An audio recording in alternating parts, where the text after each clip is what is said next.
বৃষ্টি, এই বৃষ্টি, কোথায় তুমি? এই তুমি না বলেছিলে এরকম ছোট ছোট ফুলের টব নিয়ে আসতে? এই যে তোমার জন্য ছোট ফুলের টব নিয়ে এসেছি। কই তুমি? তাহমিনা, এই তাহমিনা, তুই কই রে?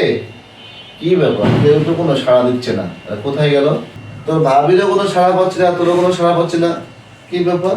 ঘর মুছতেছে কে? ও, তার মানে বৃষ্টি মনে হয় কাজের বুয়া রেখেছে। যাক, ভালোই হয়েছে, বৃষ্টি আর তাহমিনার জন্য ভালোই হয়েছে। এই বুয়া, বুয়া, তুমি কোথায় থাকো? ওই যে ওই সামনের বস্তিতে। কি ব্যাপার বুয়া, তোমার কণ্ঠটা আমার পরিচিত পরিচিত মনে হইতেছে, ঠিক আমার ছোট বোনের মতো। এই বুয়া, আপনি দিকে ঘোরেন তো, আমার দিকে ঘোরেন তো। কি বলছি তোমাকে, এদিকে ঘুরে তাকাও। আমি বলছি না ঘুরে তাকাতে, তাকাও এদিকে। তোমাকে উঠতে বলছি না, ওঠো, ঘুরে তাকাও এদিকে।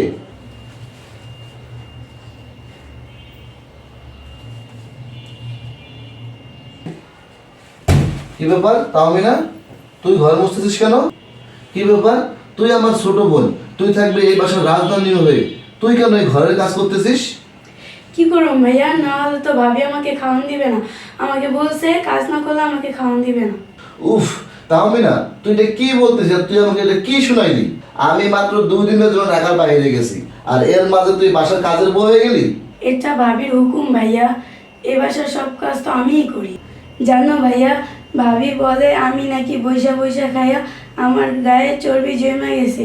এর জন্য ঘরে কাপড় চোপড় ধোয়া, থালাবাটি ধোয়া, ঘর মোছা এবং কি রান্না বান্না করাও আমার করতে হয় ভাইয়া। সব কাজে আমার করতে হয়। এত কাহিনী হয়ে গেল, তুই আমাকে কেন ফোন করে জানালি না?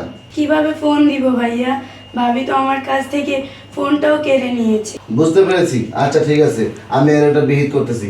বৃষ্টি, এই বৃষ্টি, কোথায় তুমি? এদিকে আসো। কি হয়েছে রিয়াজুল? তুমি এইভাবে চিৎকার করতেছো কেন? মনে হইতেছে বাড়িতে আগুন লেগে গেছে। এটা আমি কি দেখতেছি বৃষ্টি? আমার বোন কেন এই বাসার ঘর ঝাড়ু দিবে, ঘর মুছবে, ঘরের বাকি সব কাজ করবে কেন? কেন বলো, কেন? তোমার বোন কাজ করছে তাতে কি হয়েছে? মহাভারত অশুদ্ধ হয়ে গেছে? তোমার বোনের বয়স তো আর কম হয়নি। এখন যদি বাসার কাজ না করে আর কখন করবি? যদি বাসার কাজ এখন না শিখাই, পরে তো বিয়ে দিলে আমাদেরই কথা শোনাবি, তাই না? ও দিন দিন যে মোটা হইতেছে, পরে তোর বিয়ে দিতে সমস্যা হবে। ও দিন দিন মোটা হয়ে যেতেছে, এই কারণে আমি ওকে বাসার কাজ করাই যাতে ও মোটা না হয়। কাজ কাম করে এর জন্য যাতে শরীরটা ওর লাড়াচাড়া হয়, বা কাজ কাম করলে ওর যাতে মোটা কম হয়, এর জন্য ওর কাজ কামের উপরে রাখি বা কাজ কাম করে। বসে বসে তো ওর অনেকদিন খাওয়াইলাম, আর কত খাওয়াবো? এখন ওকে বিয়ে দিয়ে বিদেয় করে দেবো। Shut up! আমার বোন মোটা হবে না কি হবে সেটা আমি বুঝবো।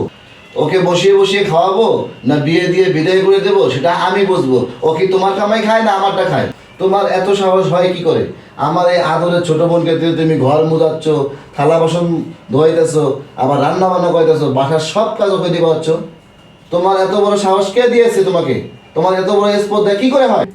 তুমি জানো, বাবা তো অনেক আগেই মারা গিয়েছে, আর মা মারা যাওয়ার সময় ওকে আমার হাতে তুলে দিয়ে গেছে, আর আমি ওকে আমার নিজের সন্তানের মতো করে মানুষ করেছি। ও আমার আদরের ছোট বোন, আমি ওকে অনেক আদর যত্ন দিয়ে মানুষ করেছি। তুমি কি করে ওকে কাজের বউ বানাতে পারলে? হ্যাঁ, কি করে পারলে? রিয়াজুল, তুমি এভাবে কেন কথা বলতেছো আমার সাথে? তুমি তো এর আগে কখনো আমার সাথে এইভাবে কথা বলো নাই, আজ তোমার বোনের জন্য তুমি আমার সাথে এভাবে কথা বলতেছো? শোনো রিয়াজুল, এটা কিন্তু খুবই সাধারণ একটা বিষয়, আর এই বিষয় নিয়ে তোমার এত বড় করে দেখার মতন কিছু হয় নাই। তুমি এত বড় করে দেখতেছো কেন এই বিষয়টা? সেটা তুমি যেটা করেছো সেটা অন্যায় করেছো। শুধু অন্যায় না, বড় ধরনের অন্যায় করেছো। তোমার সাহস তো কম না, তুমি আমার সাথে গলা উঁচু করে কথা বলতেছো। রিয়াজুল, তুমি ভুলে যেও না, আমার বাবার দেওয়া চাকরিটাই কিন্তু এই সংসারটা চলতেছে। আরে তোমাকে দয়া করে তো আমার বাবা এই চাকরিটা দিয়েছে। যদি আমার বাবা তোমাকে এই চাকরিটা না দিত, তাহলে দেখছো না রাস্তাঘাটে কিভাবে কুকুর বিড়াল না খেয়ে পড়ে থাকে? ঠিক তেমন করেই তোমরা দুই ভাই বোন না খেয়ে রাস্তাঘাটে পড়ে থাকো। শোনো, তুমি তোমার বাবার কোনো অজুহাত দিবা না। তোমার বাবা চাকরিটা আমাকে সাথে সাথে দেয়নি। আমার যোগ্যতা আছে বিদায় তোমার বাবা আমাকে চাকরিটা দিয়েছে, বুঝেছো? রিয়াজুল, তুমি কিন্তু আমার সাথে গলা উঁচু করে কথা বলছো। শোনো, আর একবার যদি তুমি আমার সাথে গলা উঁচু করে কথা বলো, তাহলে কিন্তু আমি এক্ষুনি এই বাড়ি ছেড়ে চলে যাব। তোমার যদি ভালো না লাগে তুমি তোমার মতো করে এই মুহূর্তে আমার বাসা থেকে চলে যেতে পারো, এতে আমার কিচ্ছু যায় আসে না। শোনো রিয়াজুল, তুমি আমার সাথে গলা উঁচু করে কথা বলছো না। আমি এক্ষুনি আমার বাবার কাছে যেয়ে বলবো যাতে তোমার চাকরিটা নট করে দেয়। এই যে তুমি তোমার বোনকে নিয়ে এত বড় বড় কথা বলতেছো না, আমি দেখবো 2 দিন পরে তোমার এই বড় কথা কোথায় যায় কোথায় যায়। ভাইয়া ভাবি চলে যাচ্ছে, ভাবিকে আটকাও।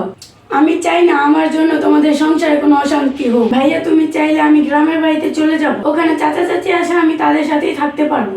আমি চাই না আমার জন্য তোমাদের সংসারে কোনো অশান্তি হোক। আমি কারো সংসারে কাটা হতে চাই না ভাইয়া, চাই না। বোন, তুই এসব কি বলতেছিস? আমি ওকে ঠেকাবো না।